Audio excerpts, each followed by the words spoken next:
4 months before a new nation is born in far-off Philadelphia, fellow North Carolinians prepare to meet one another on the field of battle. They are either loyalists or patriots, but for both sides, liberty will begin here at Moores Creek.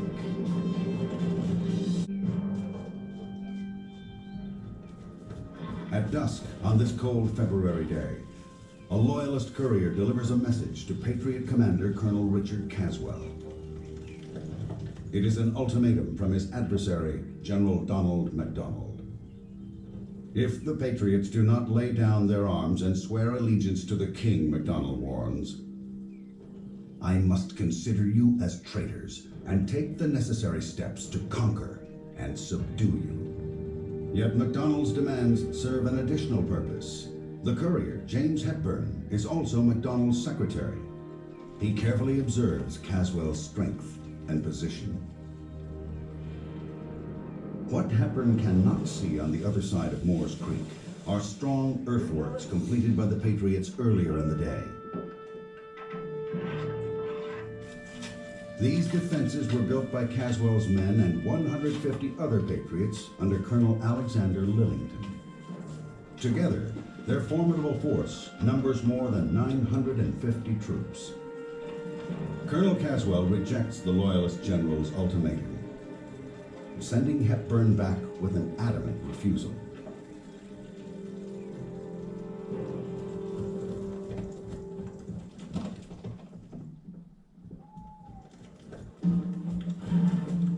At his field headquarters 6 miles to the northwest, General MacDonald receives the intelligence from the Patriot camp.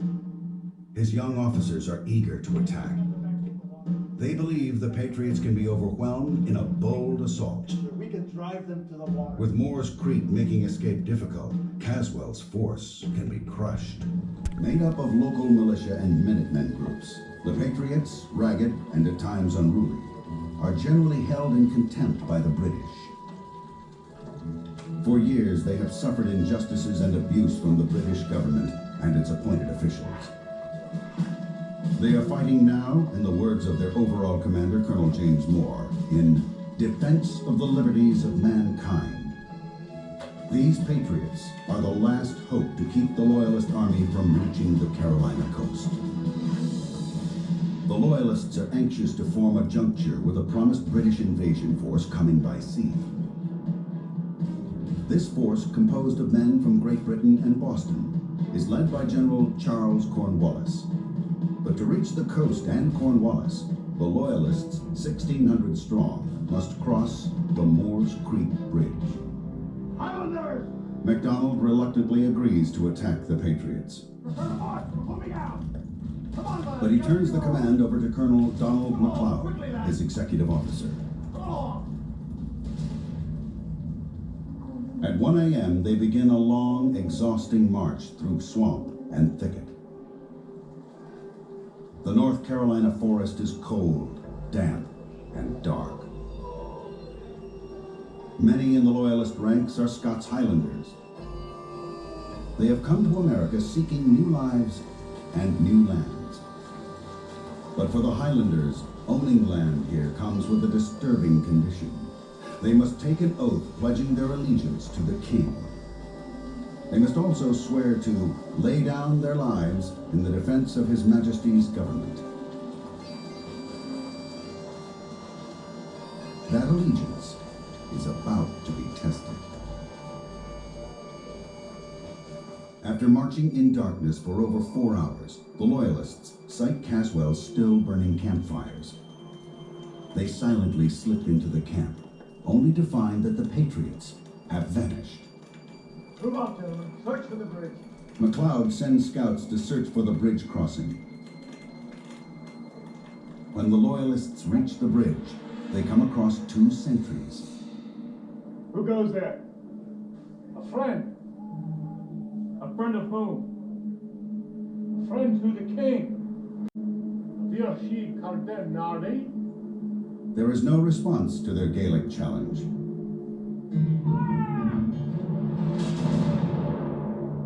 But their fire is not returned. Alerted, Caswell and Lillington now prepare their men for battle. Muskets are rammed home with charges of buck and ball. The Patriots also have two potent weapons that give them a decided advantage. A cannon named Mother Covington and a swivel gun named Mother Covington's daughter. For the Loyalists, Moores Creek Bridge has become an obstacle. Half the flooring planks have been removed, and the exposed girders are greased with soft soap and tallow. After crossing the bridge, McLeod leads the Highlanders in a charge against an unseen enemy. He is convinced that the Patriots are now fast retreating from Moores Creek.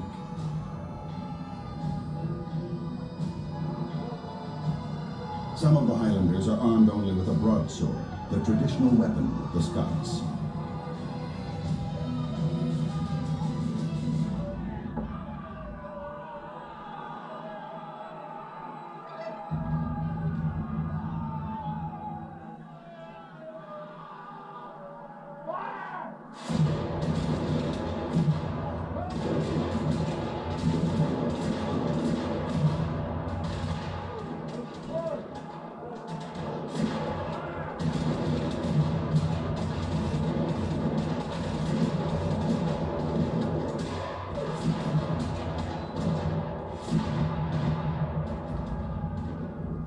The Battle of Moores Creek Bridge is brief. By some accounts, it lasts only 3 minutes.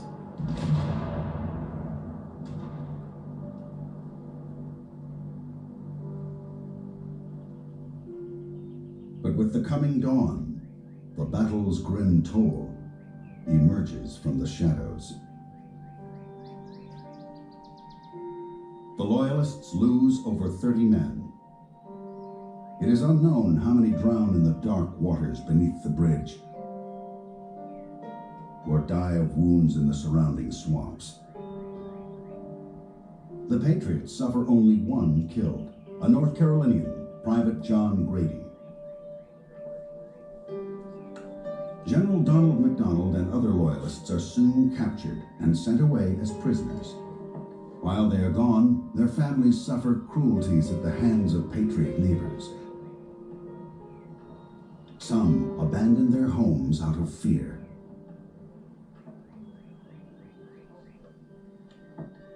In the days following the battle, Colonel James Moore would write of the most furious manner in which the Loyalists attacked. News of the Patriot victory at Moores Creek Bridge spreads like wildfire. The rough-hewn citizen soldiers of North Carolina, farmers, tradesmen, merchants, are celebrated for proving themselves against a numerically superior army.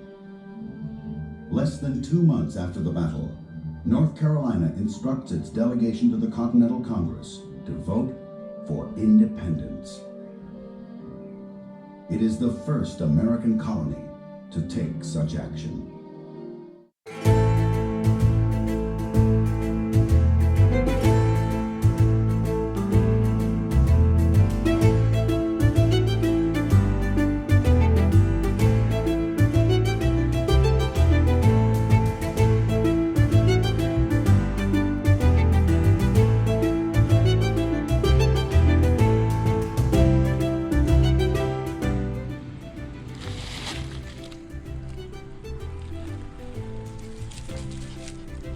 Are you excited?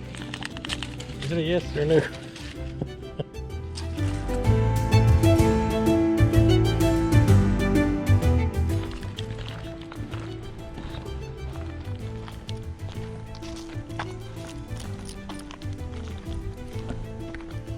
Yeah, we gotta stay away from those children. I got a field trip here today.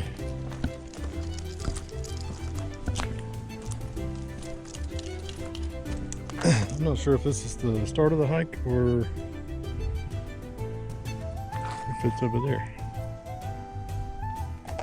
But it's a loop, so we'll get it done.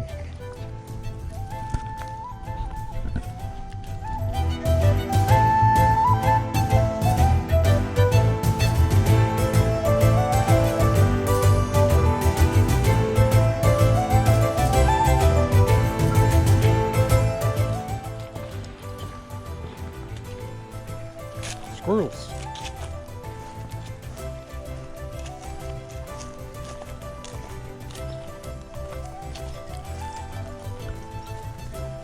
Okay, I think we're on the right path now.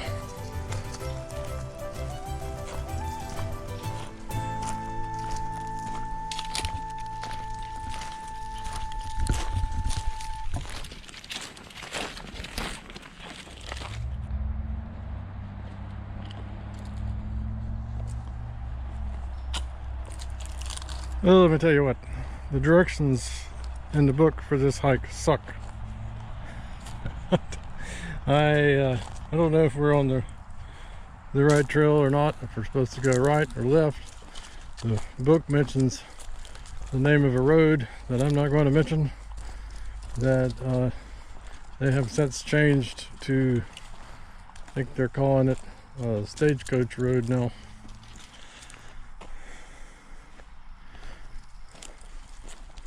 But they need to update the book for sure. This path is made of shredded tires, it looks like. So it's kind of smushy.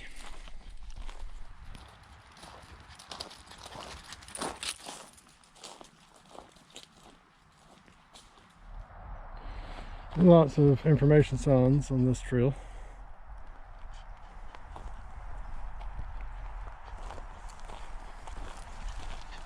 What do you think, buddy? What you think?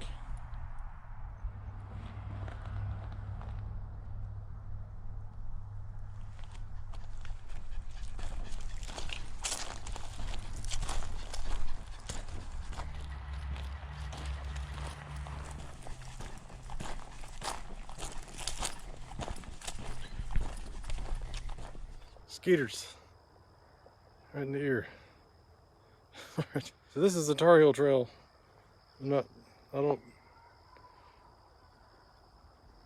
think this is the end of the hike.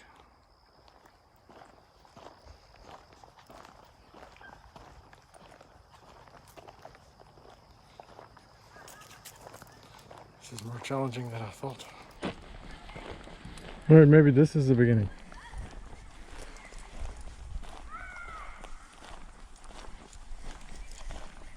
We're on the history trail. I'm just going to ignore the guidebook for the rest of the hike because it's not helpful.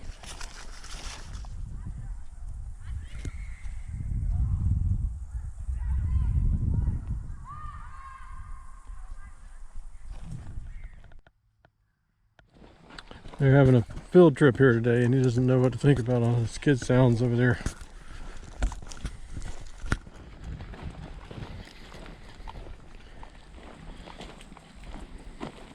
And this is where the guidebook mentions a different road name, but that is Old Stage Road that we passed by there.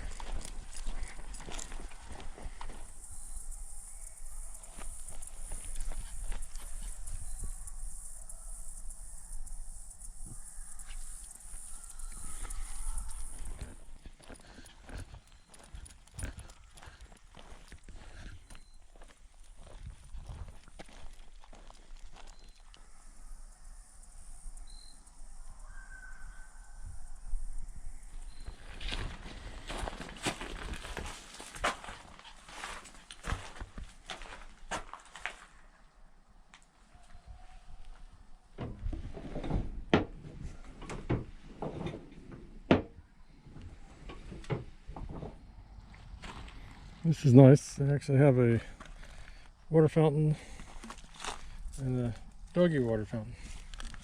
And there's a spot to refill your water bottle.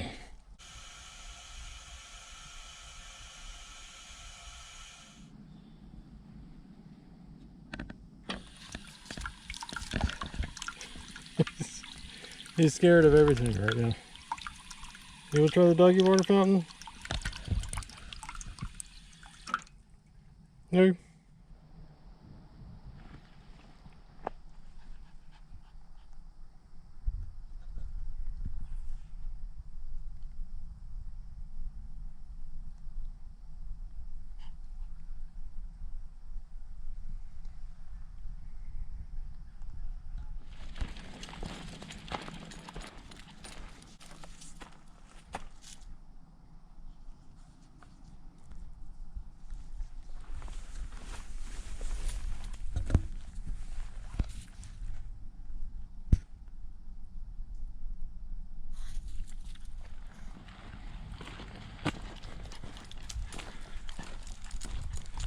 Those are some of the earthworks still visible from the battle.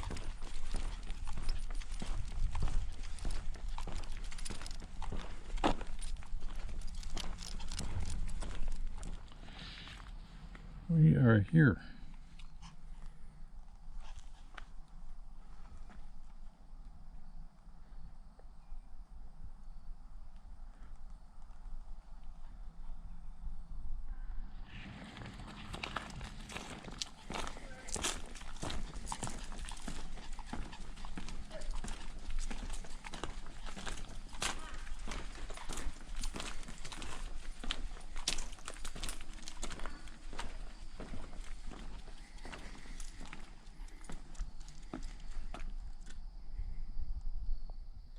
Hey guys, we are on hike 30 today.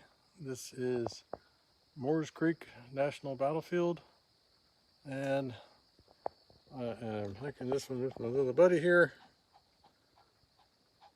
and I've already run into the first people with the dog off a leash. This is my first hike, taking one of my dogs on the Mountains to Sea Trail. Dogs are allowed out here, not in the visitor center, but along the trail, on leash. Anyway, he's still trying to figure out what's going on, but I think he's having a good time. But yeah, he keeps looking back at me like, the car's back that way, Dad. This is an old swampy area with a nice modern boardwalk on it, but you can imagine that would have been pretty difficult to cross.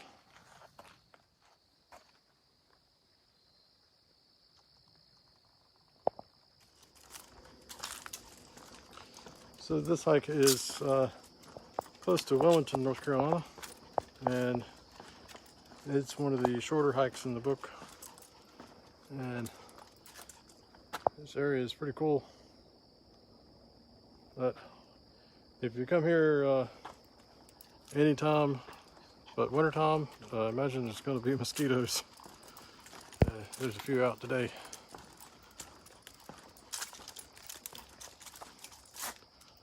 I believe that's Moores Creek Bridge in the distance there.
Well, like I said, this is my first hike with one of my dogs on the MST 40 Hike Challenge, and trying to record with a doggy, it has been challenging so far. He's still trying to figure out why I'm leaving the camera and walking back to get it and what we're doing. So it's fun. We'll figure it out. Stunning defeat of the poop fairy. I don't know, it was today.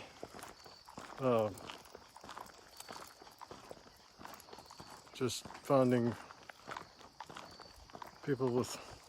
other people with dogs to be more annoying than usual.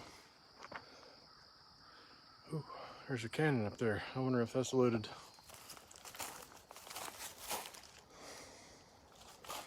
They have this cannon set up in case there's people with unleashed dogs coming across the bridge. You could take them out.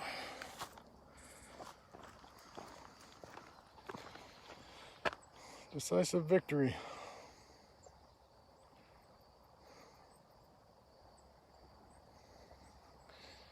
So the Loyalist Scots were coming from that way with mostly broadswords.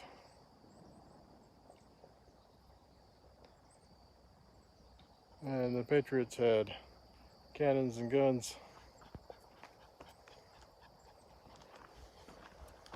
I reckon it was a decisive victory.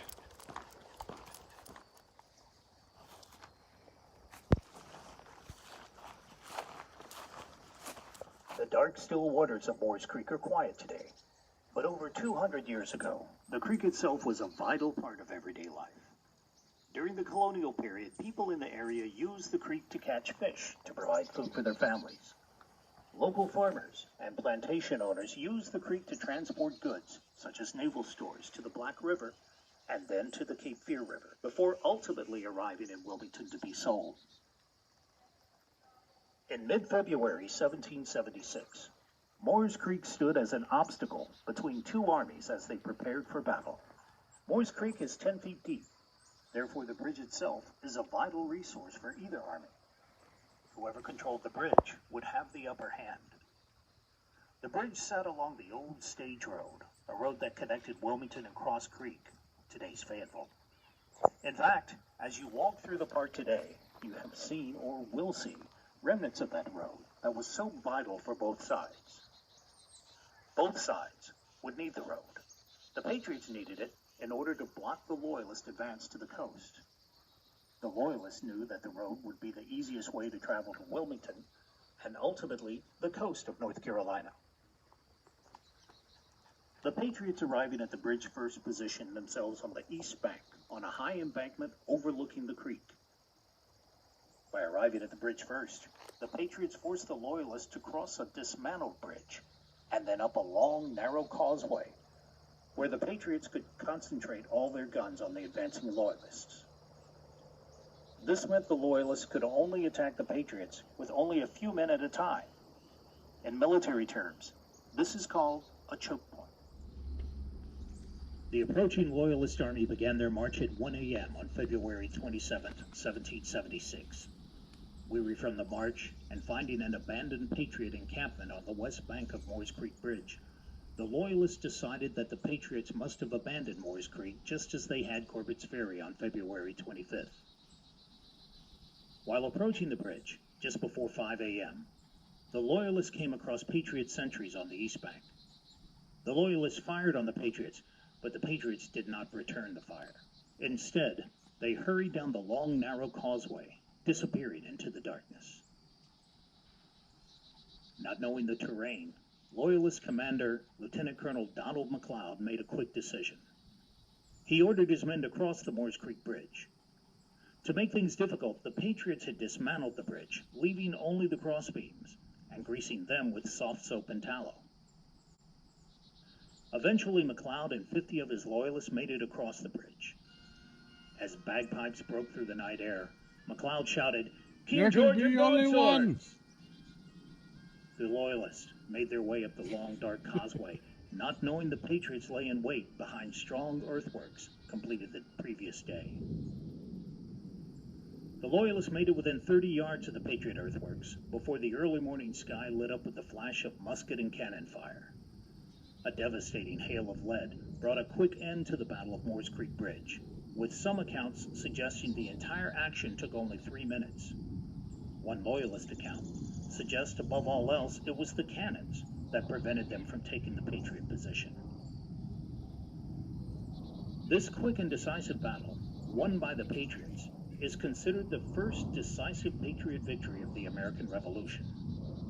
The fighting that took place here on this site, February 27, 1776, gave North Carolina confidence to instruct its delegates to vote for independence on April 12, 1776.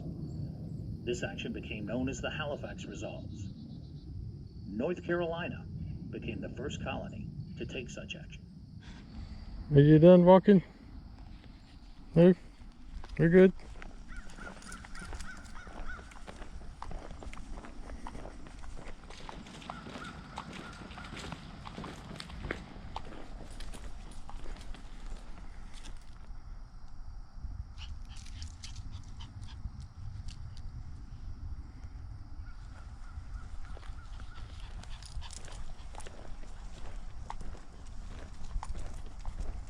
Oh, what a cool tree.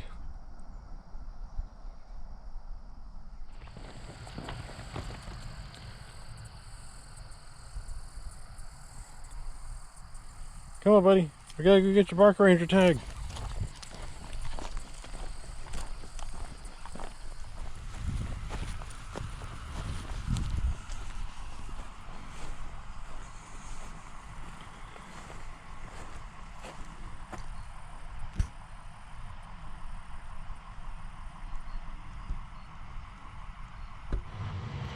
That's the Tar Heel Trail. I've already walked that one when I was trying to figure out where the hike started.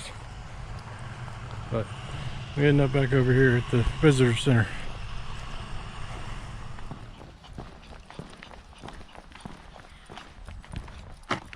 Hey, we made it. Tell them what you thought.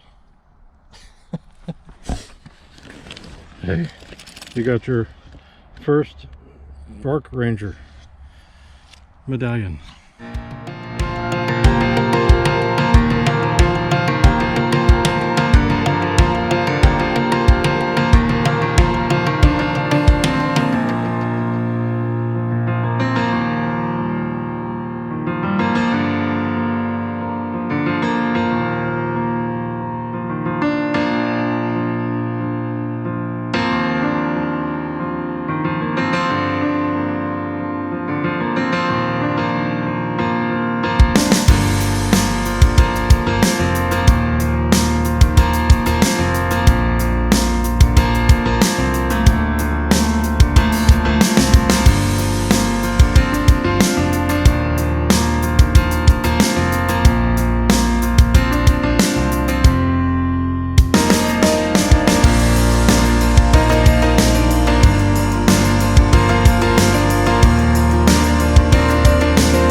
do you think?